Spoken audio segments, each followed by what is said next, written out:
Qarışqanın biri bal damlasına rast gəlir və balın dadına baxır, görür çox ləzzətlidir. Bunun ləzzətinə uyur, başlayır baldan yeməyə. O qədər yeyir ki, qarın doyur, göz doymur. Balın ləzzətinə uyan qarışqa dözməyib bal damlasının içərisinə girir. Gücü çatdığı qədər yeyir. Sonda bal damlasının içərisindən çıxmaq istəyir. Çox əlləşir, çıxa bilmir. Nəhayət bal damlasının içərisində canını tapşırır. İndi dünya nemətləri də bal kimi dadlı və ləzzətlidir.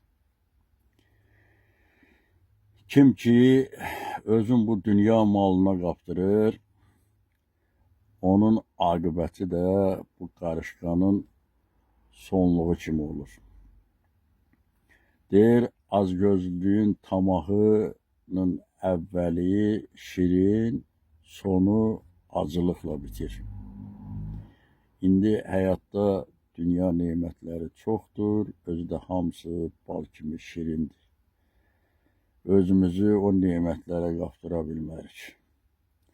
Əgər özümüzü o nemətlərin şirinliyinə qaptırsaq, bizim də elə aqibətimiz o qarışqanın aqibəti kimi olacaq.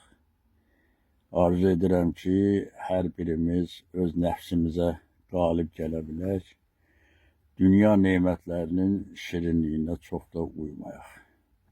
Allah sizi var eləsin.